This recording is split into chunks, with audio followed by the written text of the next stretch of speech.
If they're doing it wrongly, that there's nothing you can do about it. I don't think that is what is intended in the Constitution. You see, there's independence and there's also interdependence, generally. So, like when you talk about the criminal justice system, you've got the investigative arms of government.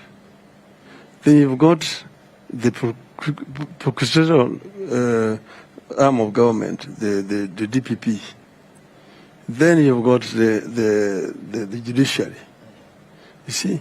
So sometimes you find the police themselves collude to shield criminals. But sometimes the police have done their work. The DCI has done its work and has gotten sufficient evidence. The DPP refuses or says this evidence is not sufficient. And it's discretionary on him. It refuses to prosecute. Or when it agrees to prosecute, takes to court, then the courts themselves are compromised. And you know that courts sometimes are compromised. So a court that is compromised, in my view, is worse than the criminals, because it protects the criminals. Okay, but then this is a conversation I've had when I was a prime minister before with the then Chief Justice when we were having those problems. But that was, of course, the situation prior to the new constitution.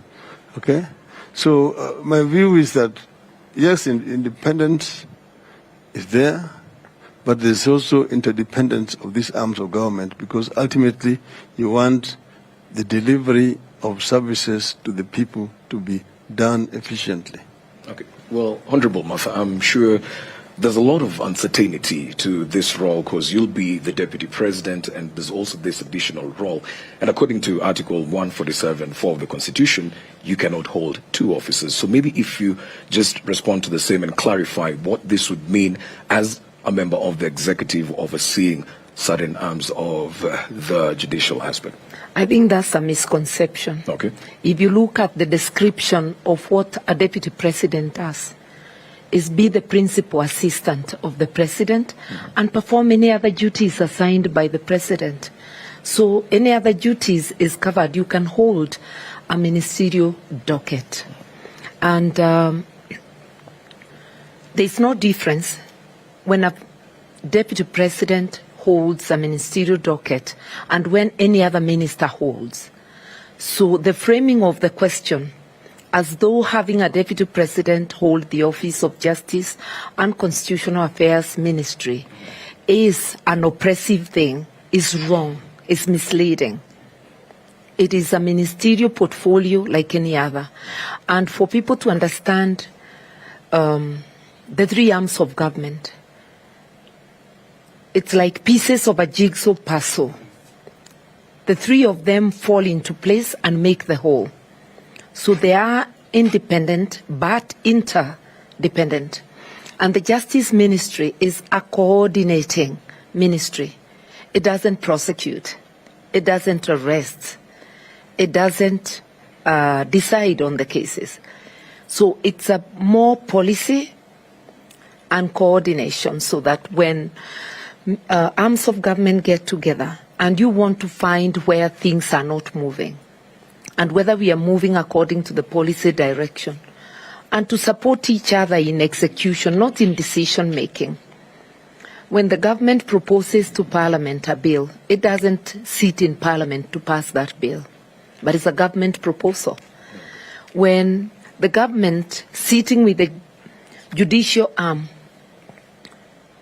asks for speedy movement of cases, it doesn't go in to determine those cases or to hear the evidence. It's talking about policy direction.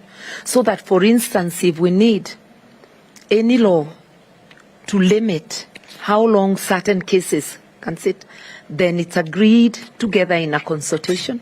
Proposals are made by the relevant department and placed forward. So there's no contradiction whatsoever. The Azimio government will be a government that upholds the rule of law and constitutionalism and you strictly do things in accordance with the law. So I'd like people to know that it is not a contradiction for a deputy president to have additional responsibilities assigned by the president. Okay. And that's precisely what we are talking about.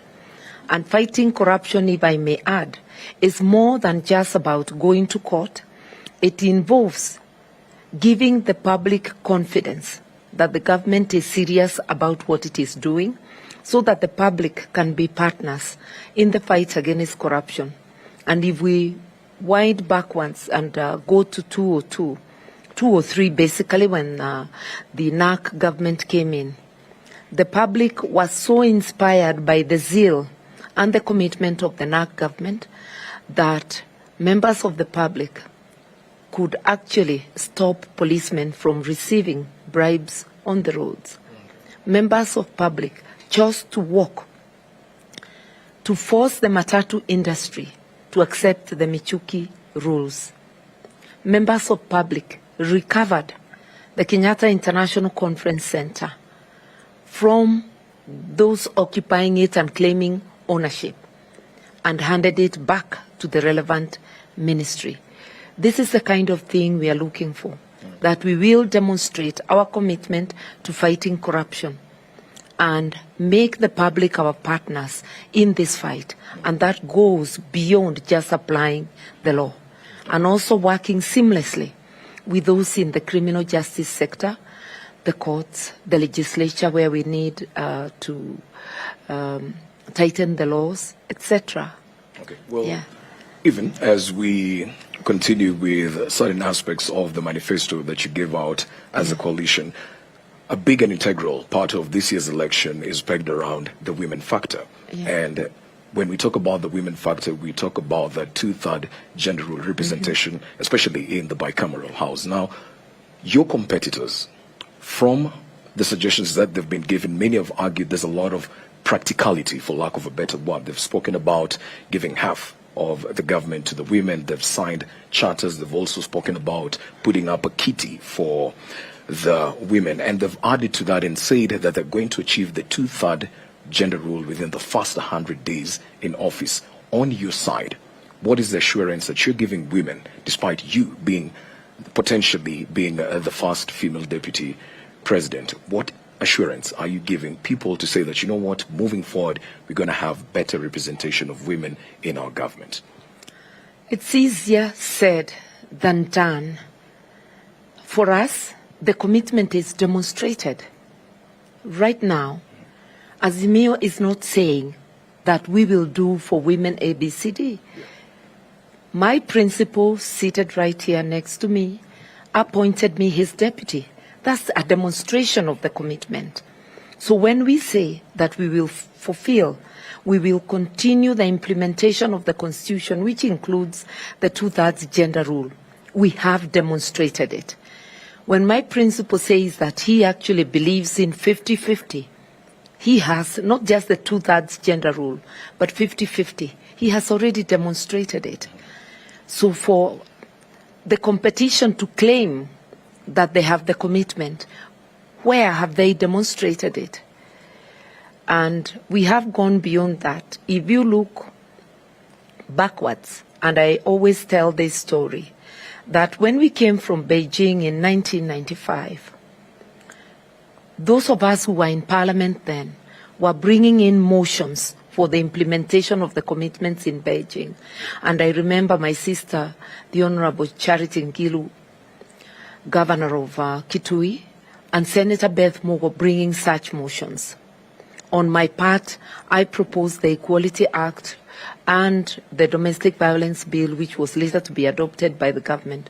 But only one man joined us and brought a motion to set up the Gender Equality Commission. That man was none other than the Right Honorable Raila Odinga. So that is just to show that the commitment of Azimio to women's issues runs deep. It's not just about this election. It's something that we practice. And if you look even in Parliament, a majority of the elected women will be from his party. And even now, those running, there is quite a good number. So I'm saying our commitment is demonstrated.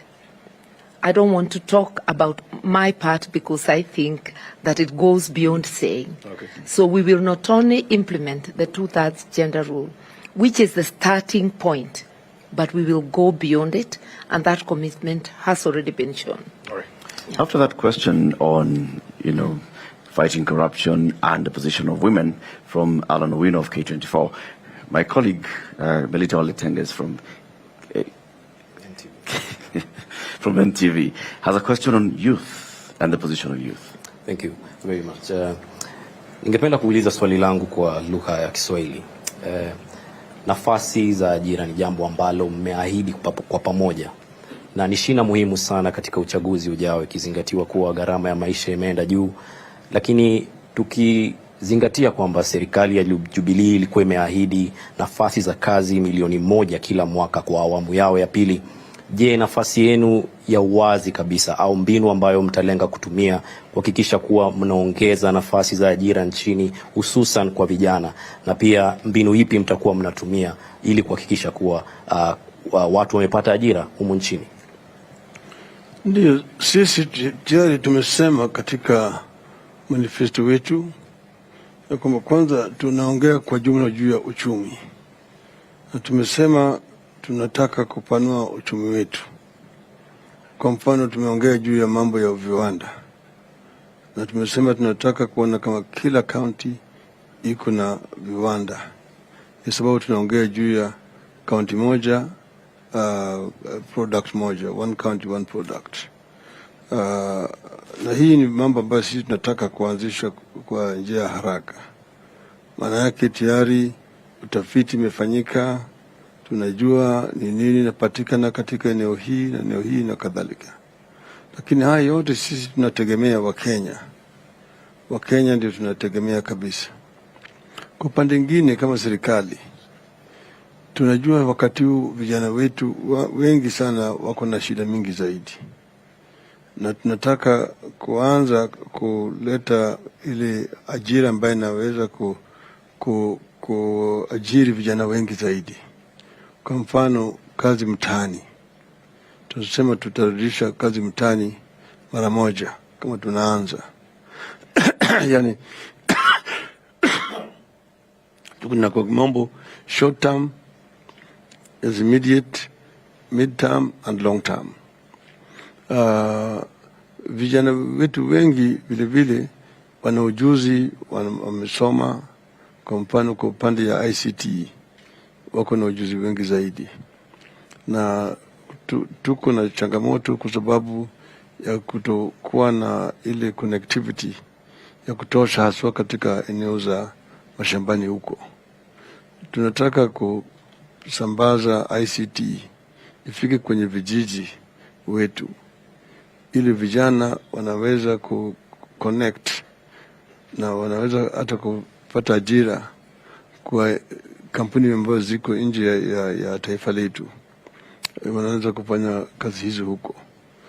Vile vile tumesema tutaanza hazina mpya ya mkopo, pale ambapo vijana wanaweza kwenda kukopesha pesa ya kuanzisha biashara yao, na walipi riba yoyote mpaka baada ya miaka 7. Haya yote ni vitu ambayo tayari zimeangaliwa na wataalamu wetu, na najua inawezekana kufanyika.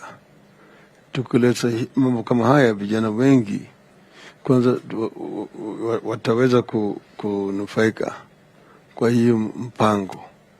Lakini muhimu zaidi ni mafunzo. Tunataka toa mafunzo kwa vijana wetu. Ndio sasa tunataka kupanua motivates ziwe katika kila sub-county, ambayo vijana wanaweza kwenda pale na kupata mafunzo ya aina tofauti, ili waweze kwenda kuanzisha biashara yao. Yani, watu wengi katika taifa letu wanaangalia serikali. Wengi ukienda mahali wanasema kabila yetu au ukoo yetu hawajaajiriwa katika serikali, hawajaajiriwa katika serikali, kila mahali imekienda. Lakini serikali inaweza tu kuajiri watu kadhaa. Kwa mfano, wakati huu ukichukua serikali ya kitaifa, yani wale ambao wanaitwa civil servants, na atuweke polisi ndani yake na jeshi na kadhalika, alafu weke hata wale ambao wameajiriwa katika macounties, idadi inakuja nakuwa 700,000 peke yake, 700,000. Na hizo nafasi haziko wazi, watu wameajiriwa tayari katika hizo nafasi. Nafasi inatokea kama mtu anakufa au anastaafu, na hiyo ni 10% peke yake. Kwa mfano inakuwa 70,000 kila mwaka ndio tunapatikana kama vacancies. Lakini kila mwaka sisi kama taifa tunamwaga katika soko la kutafuta kazi watu karibu 1,000,000, wale ambao wanawacha shule kwa darasa la 8, kwa darasa la 12, wengine wanatoka kwa ile vituo vingine na chuo kikuu, karibu watu 1,000,000. Kwa hivyo mpaka tuangalie sekta ya kibinafsi, private sector, ndio itaweza kutoa ajira kwa wale vijana wetu wote. Sisi tunataka kuona kama Wakenya wenyewe wanapewa fursa ya kuwa kama investors. Wakenya ambao wako hapa na wale ambao wako nje. Juzi sisi tumekuwa na conference na diaspora wa Kenya, tukiwahimiza ya kwamba tutafungua Kenya ili wao wanaweza kuleta pesa zao na kuinvest hapa Kenya. Kuna vile vile wageni, ile kitu ambayo inaitwa FDI, Foreign Direct Investments, kwa wanataka kuleta mali zao hapa, kuanzisha biashara hapa na kutumia Kenya kama mahali ya kutengeneza bidhaa na kuuza katika soko hii ya kanda ya Afrika Mashariki. Kuna wafadhili wengi sana wanataka kukuja hapa Kenya.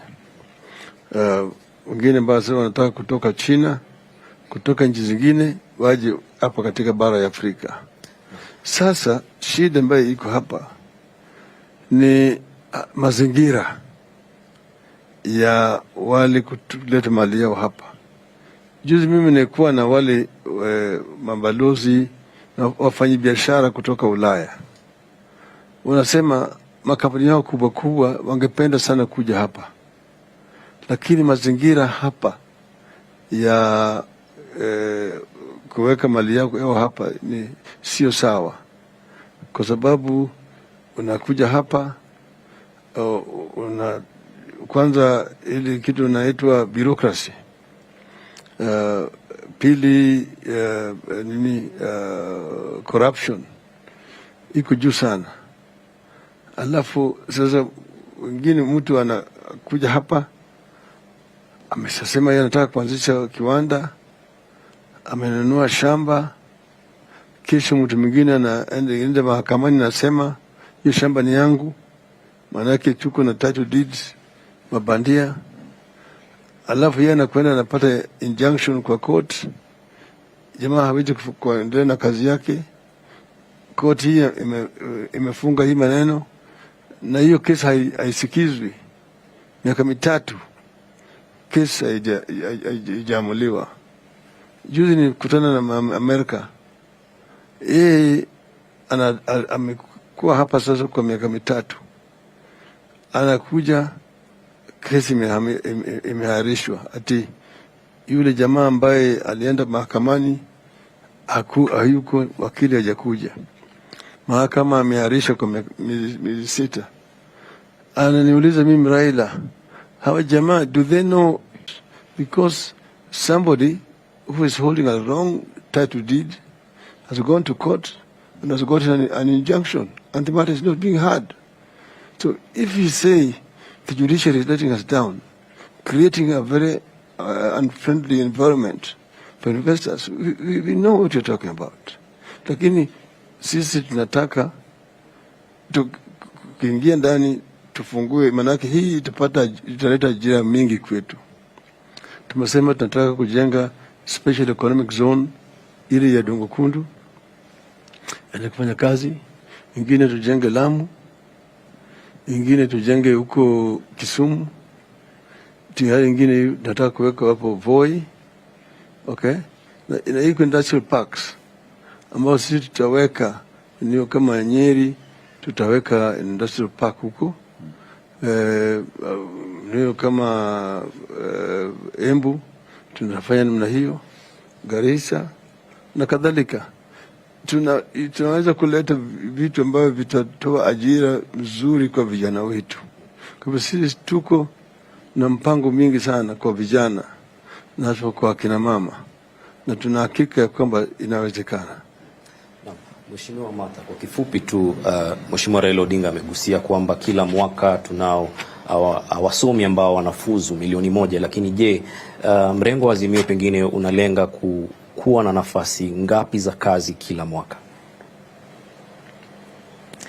Nafasi za kazi tunaweza peana figures na ziwe juu au chini, lakini vile kinara wangu amesema, ukiangalia sekta ya SME wa sasa ina zaidi ya watu 2,000,000 wakipatiwa mazingira sawasawa ya biashara, sababu hata wao wanafinywa na ufisadi. Ukienda kuuliza license, ukienda kufanya nini, unaona hata mtu wa welding anaulizwa certificate ya health. Saa zingine hizo vikwazo zote zinaletwa na ufisadi, zikiondolewa kazi zitapatikana nyingi, na kazi si za wekezaji wa kutoka nje peke yake, ni mazingira ya kila Mkenya, na ndivyo tuweze kuwa na kazi za kutosha kwa vijana wetu.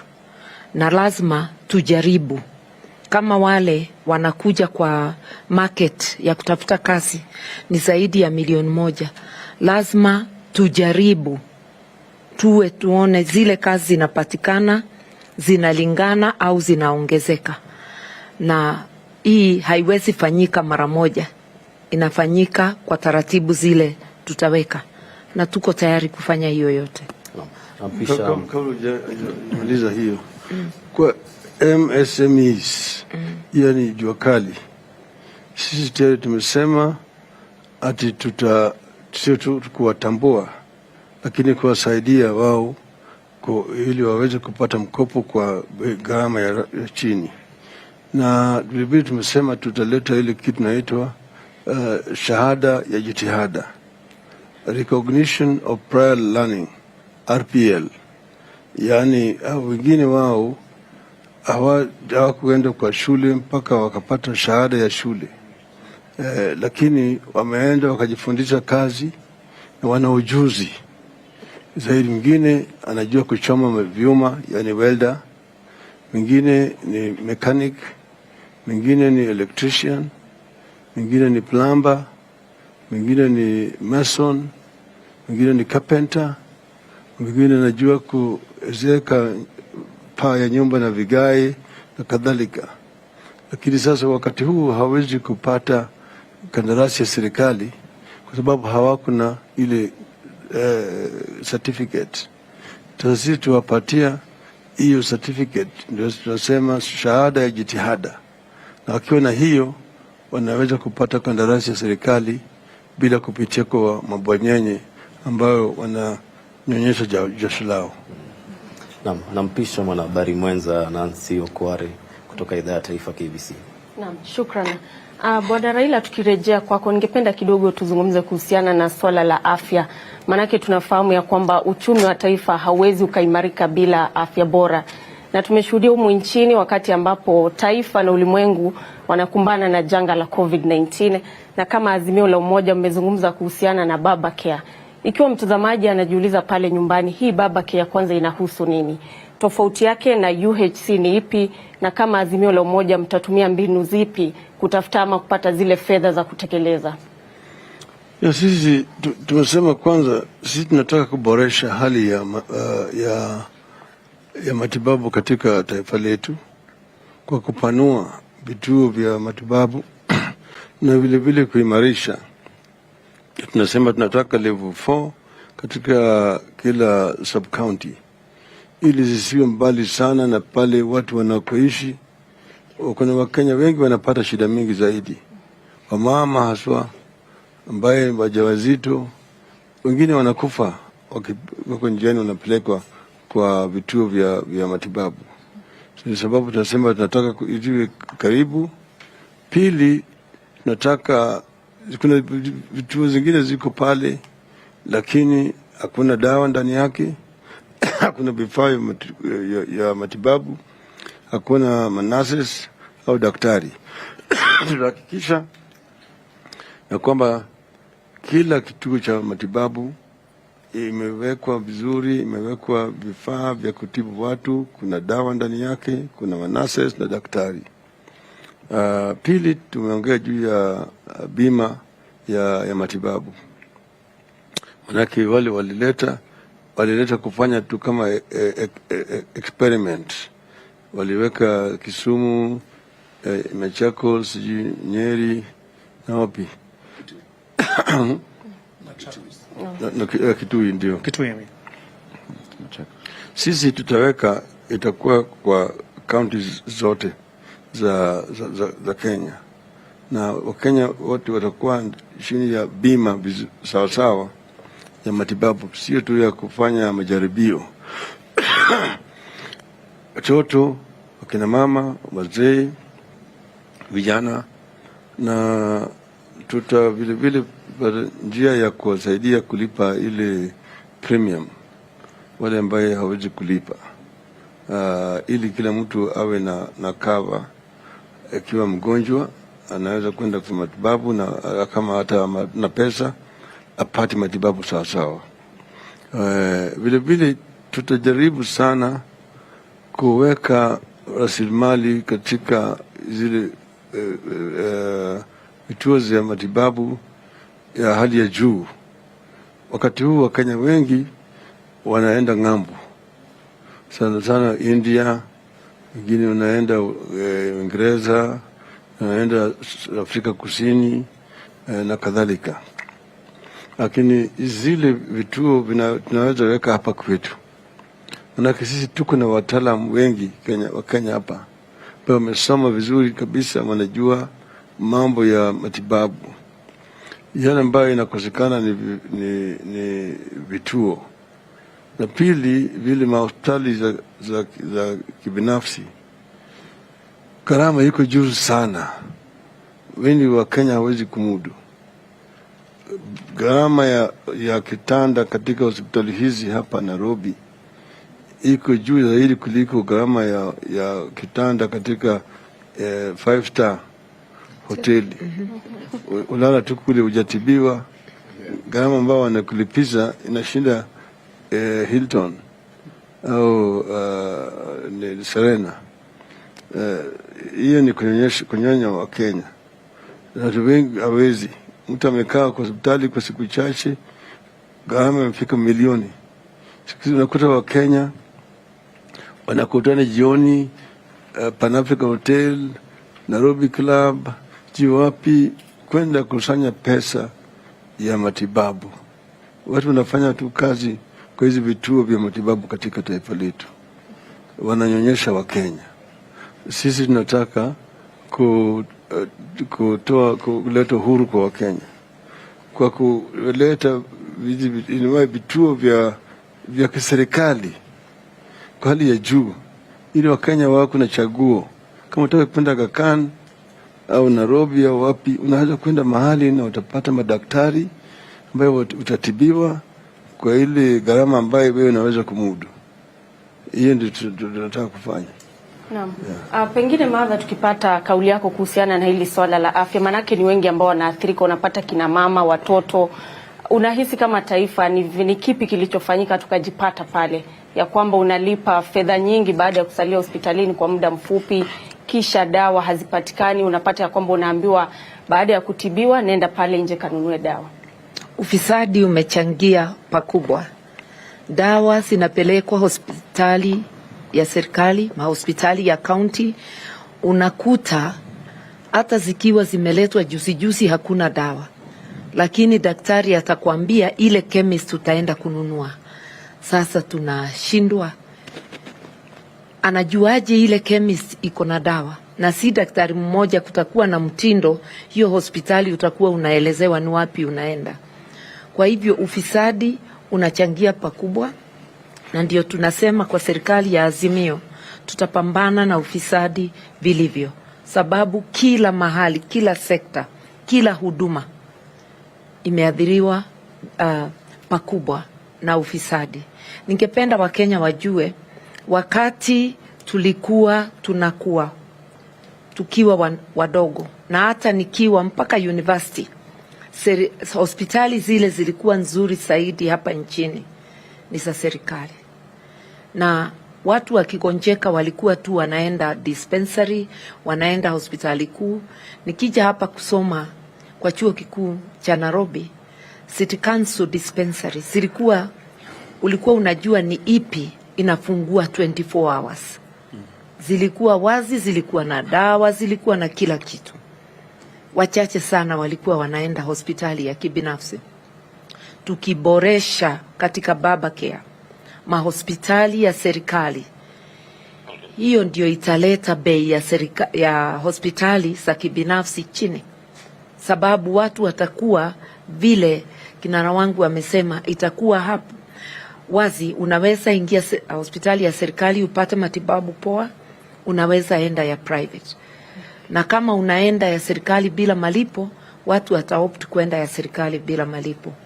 Lakini iko mambo mingi tutachangia kuboresha, kuona wako na vifaa vya kutosha vya kukagua ni matibabu gani, na pia ya kufanya treatment.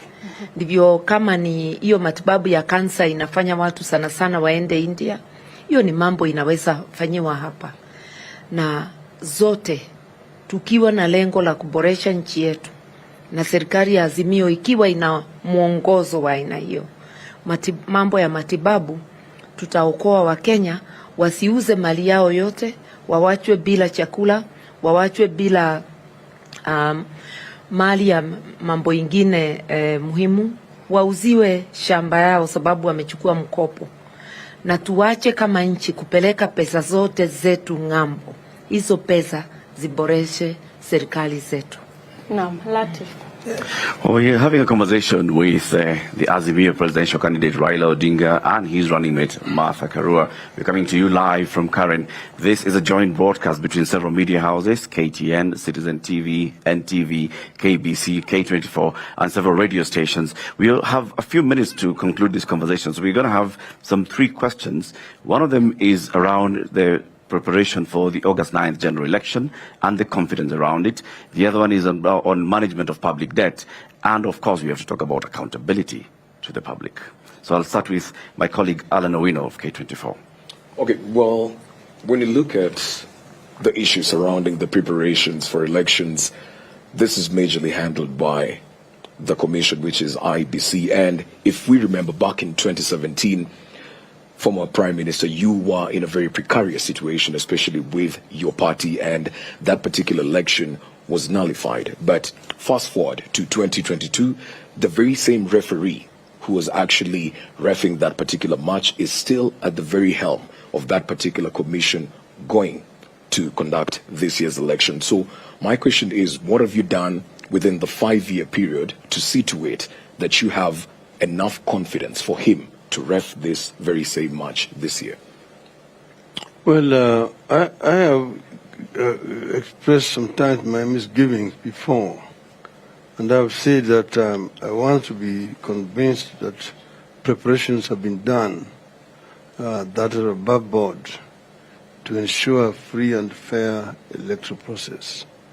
I did, on the day we were presenting our papers to the Commission, I present them with a letter with 10 questions which I wanted them to answer. They have partly answered those questions, but there are some other concerns which have not been satisfactorily dealt with. But I would say that this is premature today because we are having a meeting tomorrow with the IBC, and I will be raising some of these questions there tomorrow. And that's when I will be satisfied or dissatisfied, satisfied that they are really prepared and ready for an election which is free and fair or not. So I would actually withhold my further comment on this issue. Because I would like to make an addition without going into matters that will be discussed tomorrow. And this is directly to fellow Kenyans, that we each have a responsibility to make the election free and fair and also credible. The polling clerk, the presiding officer, the returning officer, and everybody involved in the electoral process, including candidates, supporters, security agencies. We all have a role to play. If each one of us stood up for our country, Kenya, then we would not have complaints in elections. Chebukati and its team sitting at anniversary towers, if everybody else did their work, they would not, even if they wanted, be able to interfere or cause any malpractice. So this is a responsibility we must take jointly. And I want to say that I personally sought to prosecute privately 3 electoral officials arising from the malpractices in Kirinyaga in 2017. Although the court did not allow the private prosecution, and one party official, if I may add, I had gone to court against 4. An appeal is pending. Whether I'll prosecute it or not is another issue. But this is to say to everybody, don't hide behind an institution when you do wrong, because it's like declaring war against Kenya. Kenyans can come for you. Our constitution does allow it. So let us all do our best, even as we put Chebukati and his team to task tomorrow. Indeed. Is there a particular template, Honorable Odinga, that you have for what constitutes a credible election? Is there a template? What are your immediate concerns? I've seen issues raised on the complementary voter register at the polling stations. Are there what you would say irreducible minimums as you go to this election in terms of how IEBC manages it? Well, you know, there are a lot of factors that are contributory to a free and fair electoral process. The preparations towards it, first, recruitment of the staff who are going to conduct the elections themselves. Has it been done in a transparent manner, in a manner that does not favor anybody, and so on? Secondly, the procurement of the equipment that are going to be used in the election process. Here you have got, right now, the electronic or the ICT equipment. How was it procured? And how is it prepared? And who was involved? And how has it been tested that is going to work and is not going to fail? Then the printing of ballot papers. Who is printing these ballot papers? How was the contract itself procured? Where is the guarantee that this printer has not printed some extra ballot papers which can be used to do stuffing, as you know, what has happened in the past? Okay? Then the issue of polling stations.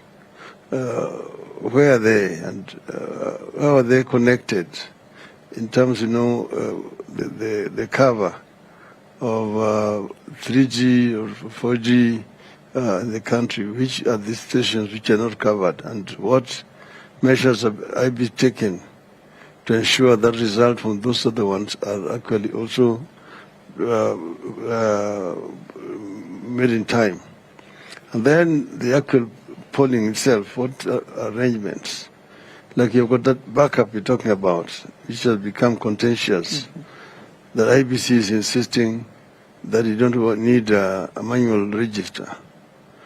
And people are saying that there's no harm in having a manual register as a counter check. So that when somebody comes and is identified electronically, you also delete his name on the manual register. That gives you the number. Eventually you can, from the numbers which you have crossed, know how many people have gone through that polling station.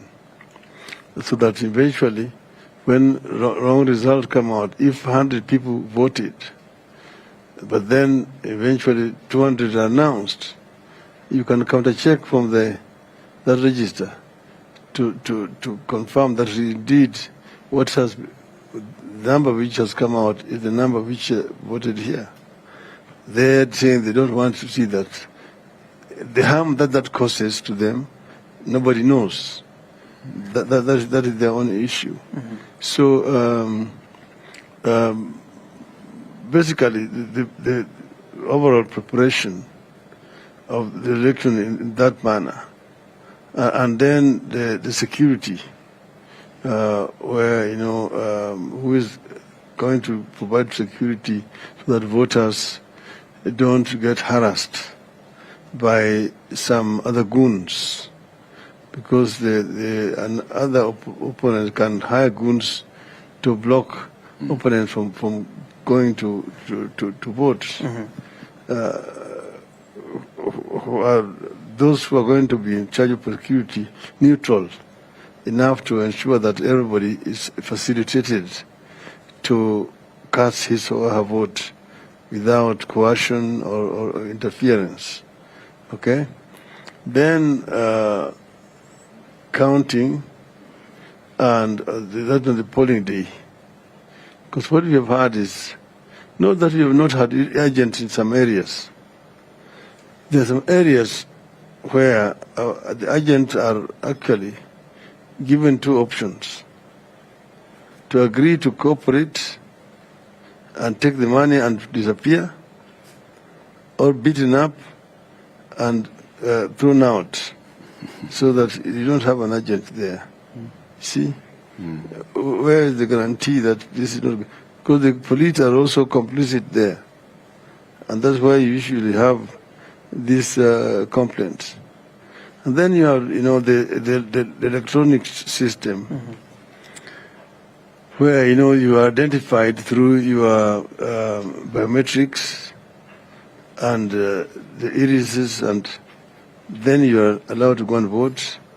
Eventually, the results are counted, recorded, and then the presiding officer is supposed to, once the agents have signed, press the button and transmit, and it goes through a server in the cloud. In that particular case in 2017, it was going through a server which was in Spain or in France. And then from there it was coming to the server at Bomas. But then there is a logarithm that they put in, which was capturing the result before they entered the server at Bomas. So we had situations where our agents in the stations are giving us different results from the results that are being announced. Then you had two parallel lines running like this: 54, 44. 54, 44. I lost with 44. 54. My governor in Nairobi, 54, 44. In Kajiado, 54, 44. In Garissa, 54, 44. In all over where they lost. That was what it was. Mheshimiwa, as we conclude the conversation, your competition has actually challenged you many times publicly. William Ruto saying, should he lose his election, he's prepared to concede defeat. Are you prepared to make the same commitment to the country? Definitely. Definitely. I'm the sportsman between me and him. and know that asiyokubali kushindwa sio mshindani. So I would easily accept defeat and congratulate the winner. Definitely. Asante sana. Maybe as we depart, the Raila Karua ticket, how is it going so far? You've not always worked in the same team together. In 2007, you're in different teams. In fact, my Honorable Mother, you're on record saying at one point you didn't see anything ideological that you shared with the Honorable Raila. Is it now a union of convenience for this election? What does your ticket now bring to the fore? And tied to that, what are your chances? Have you figured out what are your chances for winning this election? I think I should go first, yes, now, please, that you mentioned me. Remember, we were competitors in 2013. And if you are competitors, you go for it and you go for your competition. That is the only time we strictly were not on the same side. We've come from the same background, from the trenches fighting for expanded democracy. That doesn't mean when you are on the same side, you must see everything 100% the same way. In 2005, we were on opposing sides of the constitutional, the banana orange. And 2007, we were again not together. But we came together in the National Accord, worked well. 2013, every person for themselves, and God for us all because we were both candidates. Shortly after that, 2014, we worked together. Now Kenya was friend of God. So we've worked together more than we've worked separately. We both come from a social justice background. We both root for social justice. In fact, the manifesto, because I found it in the making when I was named, I would have easily said it was made for NARC Kenya. We have more in common than separates us. And this is not just for convenience, it is for the sake of Kenya. We are in a very dangerous place where we can lose all that we have built. What we need in Kenya today is good leadership that can take the nation forward. I joined my principle to do just that, rescue our nation. I just want to compliment what you just said. Yes. But, from the days of Ford, we were together. See, Mother only left Ford at the time of nominations. Because of male chauvinism, which we need in nominations when in our constituency. Details are record there. But then we came a team together in Parliament. She came through DP, which was in the opposition, together with Ford Asili and Ford Kenya. And we worked very closely together throughout that period.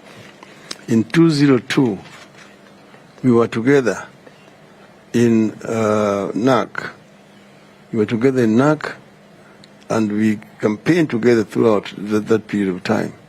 And then we went to government together, and we were ministers in the same government. We worked very closely in the cabinet. It was only the constitution bombers where we had differences. And then 2007, but then after that, we again worked in the same NARC government. So we have worked together more than we have worked apart. And as she says rightly, politics, sometimes you disagree in interpretation on issues. That does not make you enemies. So long as you have the same beliefs. We believe in human rights issues, believe in multipartyism, believe in democracy, liberal society that gives opportunity to its people and so on. So we share much more in common with Mother than many people have worked with. Mara kwa mara umekanusha kwamba wewe si mradi wa Rais Uhuru Kenyatta. Pengine Rais Uhuru Kenyatta atakuwa na mchango upi ndani ya serikali yako? Rais Uhuru Kenyatta anamaliza tamu yake. Yeye mwenyewe amesema anamaliza, anataka kwenda kupumzika. Na mimi tumeongea na yeye, nimesema yeye amechangia, amefanya kazi yake, amekuwa na changamoto kwa serikali yake, mnajua, lakini nafikiri amejaribu vile angeweza kufanya. Manake vile waliingia katika serikali, katika hali walikuwa washtakiwa kule ICC. Hiyo ilikuwa ni changamoto kubwa sana, lakini tofauti na hayo walijaribu. Tukaja sasa kwa ya pili, tumeketi na yeye mwenyewe alikiri ya kwamba kulikuwa na makosa hapa na pale, lakini tusahau yaliyopita, tufanye kazi pamoja. Na nafikiri yeye amejaribu, ingawaje yeye amekuwa ana pingamizi kubwa katika serikali yake. Manake vile navyojua ile serikali ilikuwa ni nusu mkati. Kama upande mmoja ndio anafanya kazi, mwingine hafanyi kazi, inakimbia tu kufanya kampeni na propaganda kwa miaka 4. Hiyo ni kubwa sana kwa serikali. Mimi najua tulikuwa na tofauti zetu, mimi na Kibaki, lakini tulikuwa tunajua vile tunasuluhisha yale tofauti yetu. Kama sangine kwa mfano hatukubaliana vile alikuwa ameajiri Chief Justice na nini, na mimi nikaandikia barua nikasema mimi sijakuwa consulted. Hapo ndio sisi tulikuwa na tofauti, lakini baadaye tukasuluhisha. Na kile tulikuwa tunafanya kazi, naenda kwa cabinet, kama kuna shida tunaenda kwa cabinet pale, tunaongea na yeye na tunasema hapa naona si mzuri, au mimi mwenyewe nakwenda kwa State House. Kibaki hajanizuia mimi kuingia kwa State House, na kama kuna maneno mimi naenda kwa referee. I used to go to brief him ahead of any cabinet meeting. There's always a session between the Prime Minister and the President, and we tell him these are the memos we are bringing today to the meeting. They contain this and that and that. They have all been discussed exhaustively at the committee level. They have been approved. So we just bring them here for record and approval. And sure, we go and take those things there, and they are passed very quickly. So we worked very well with Kibaki. That cabinet, bloated as it is, was the most efficient cabinet Kenya has ever had. And we did a lot of things at that time. The Grand Coalition government. Everything that is being achieved by this government has its foundation in the Grand Coalition government. We laid the foundation for infrastructure development, for agricultural development, for water around the country. Remember, we had even a ministry for Northern Kenya for the first time. We did a lot of research work on how you can deal with arid and semi-arid regions of our country. So we have been there before. We are not newcomers in the government. We know the challenges. We know the problems we are going to. I know you're going to want to ask me about the debt issue. We know that there's really nothing wrong in a country in carrying debts. Most countries have got debts. Even the United States has got public debts. Japan has got a lot of public debts. Germany has got a lot of public debts. In fact, the total debt that the African countries have are less than the debt between just two countries in Europe, Belgium and the Netherlands. Okay? But then the thing is, what you do with that when you borrow to invest. Because if you borrow for consumption, then your ability to repay becomes impaired. But if you borrow to invest in productivity, then that enhances your ability to repay the debts. We know that the debt has increased. You just need to now look at what that debt has financed. What project did it finance? And we know that most of it did not actually go to do real development. The dams of Jasaror and Kimarer can tell you that. And there are quite a number of those other white elephant projects which were there, particularly in Uhuru's first dam. That is where most of this debt was incurred. There's some of it which has been incurred in the second. The people who are actually crying about the debts are the people who are responsible for those debts. I give you the example of SGR. SGR was a grand coalition government project. We conceived it, Kibaki, as a project. It was done under the NESC, National Economic and Social Council, which were being co-chaired by Kibaki and myself. It was supposed to be Mombasa, Nairobi, Kampala. So we had a joint committee co-chaired by me, the Prime Minister of Kenya, and the Prime Minister of Uganda. But because of bureaucracies in Uganda, when we had met here, the minutes prepared had to wait to be tabled in their cabinet before approved, and then the next meeting to now go and meet in Kampala, and so on. I went and told Kibaki, at this rate, our time is going to expire before we finish, we do anything. Let us take Mombasa, Nairobi as a purely Kenyan government project. That is how we did it. We did that. And then we now appointed the consultants, and they did the feasibility study, the engineering design, tender documents, and we awarded the contract at $2.7 billion. When they came to government, they cancelled that contract and re-advertised, and then awarded it a few months later to the same contractor at 3.6 billion from 2.7. Then it went to 4.3, then 4.6, then I don't know 5 point what. So you asked me about the debts. This is how the debt is accumulated, okay?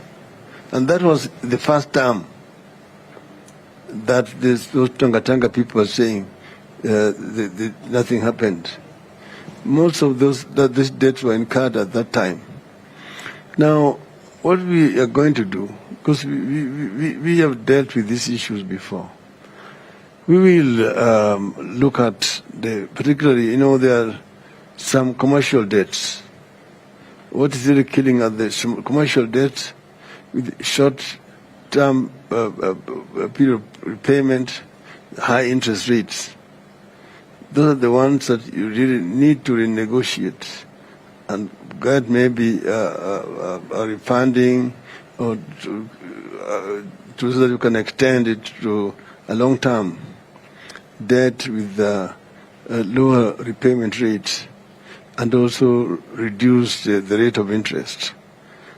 There are several ways of dealing with this issue, so that you don't want to get into government and just work to pay the debts and do nothing. Okay? We have analyzed the debt that we owe as a country. We know that it can be managed. We know what we intend to do with it, so that we don't just go to government and nothing is happening. We will find a way of dealing with it. If elected president in August and deputy president in August, you will be the second implementers of the presidential system of administration, presidential system of government. Maybe in a minute or two, each one for you, Mheshimiwa Raila and Mheshimiwa Martha, what is that one thing that you will avoid from the Uhuru Ruto administration? The unseemly disagreement, taking it to the public. People may differ on how to go about things. That's supposed to be settled in the boardroom. We will try to conduct ourselves in a way that maintains the respect of the office and demonstrates respect to the people of Kenya. We have the new constitution brought a presidential system, but it also brought a devolved system government. Devolution actually ought to make service delivery more efficient. Mm-hmm. But you need to look at it that you don't have 48 governments, 47 counties, and one national government. There's one country, so it is one government. And therefore, you need to work together closely with the devolved units and agree on priorities. And also you must have a benchmark through which performance of the counties can be measured. You see, so that you have equal system of service. You know, you have a situation where other countries do so well in health systems, others do better in education facilities, others in water, and other. We must have one country. We must have a way of measuring performance of county government, and that is the responsibility of the national government. So if we do that, we will be able to make this country work for the good of the people of the country. How can the people of Kenya hold you to account for all the promises that you're making? You see, the taste of the pudding is in the eating it. The Kenyans know me because it's not my first time to go to government. I mean, I'm not going there as a newcomer. They know what I can do because I have delivered when I was in government. As a Minister for Energy, I'm the one who made rural electrification an infrastructure development rather than a commercial enterprise, and made it possible to roll it out countrywide, okay, in the short period. And I'm the one also who came up with the reforms to remove transmission and distribution from generation and allow the private sector to come in at the IPPs. At that time, it was opposed. Then, in the road sector, I'm the one who introduced these road agencies, the Kenha, Kura, Kera, at that time, which was opposed very vehemently, to make the service delivery much more efficient at that time.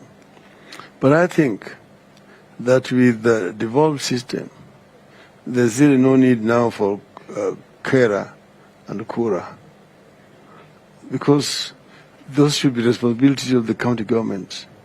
You see, why should we have roads in Mombasa which are not the responsibility of the county government of Mombasa, that's being run from Nairobi, or in Kisumu, or in Nakuru, and so on, or even rural roads in the counties? Those should be responsibility of the county government. If you do that and release resources to go down there, 35% of resources is very easily done. Even the health sector system, release the money to go down because health is a devolved system. Agriculture, the same. So you're having a problem here about, you're sticking to about 15%. To actually release 35% is so easy. Just release the responsibilities with the resources. And now and supervise the county government from Nairobi. Then services will be delivered properly. Asante sana. Right Honorable Prime Minister Raila Odinga and Martha Karua, asante sana for taking this conversation with us this evening.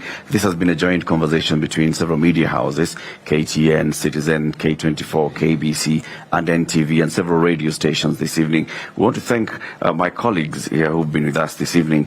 Alan Owino from K24, Nancy Okware from KBC, my colleague Melita Tenges from NTV, my colleague Francis Gashuri from Citizen, and my name is Eric Lati from KTN. We thank you very much for watching this broadcast, and of course, if you've got any questions, just follow us on all our social media houses from the various stations, and then we'll also be forwarding them to Right Honorable Prime Minister Raila Odinga and his running mate, Martha Karua. The upcoming debate?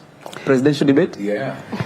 As you know very well, the Media Council of Kenya, the Media Owners Association, and the Kenya Editors Guild have been working on a presidential debate.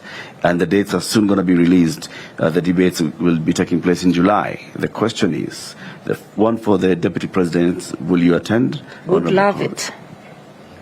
You will be ready? I've said I would love it. Honorable Raila. I had agreed, but as you know that other people refused, rejected, objected. I have participated before, as you know. The other time I debated alone.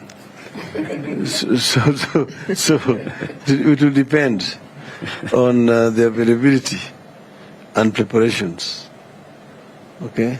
But the commitment from you is you're ready and willing there. to attend the debates. Always ready.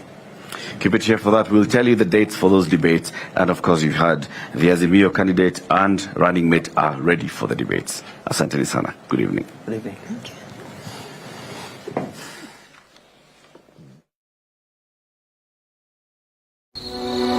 Dear Baba, when I grow up, I want to be an engineer just like you. And I would like to be a lawyer, just like mother. But can we have water at home to drink, cook and clean, so I can have more time to study?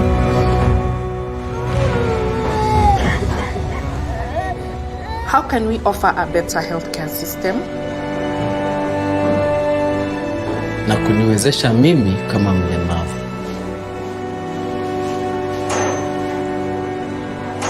Mimi kama jua kali, wata recognize skill yangu aje? Mimi mfanyi biashara, naweza pata financial support, niongeze stock. In whose hands are our businesses safe? Dear Baba. Yo, Baba, Wakenya wameongeza barua zingine. Wanasema wanataka password.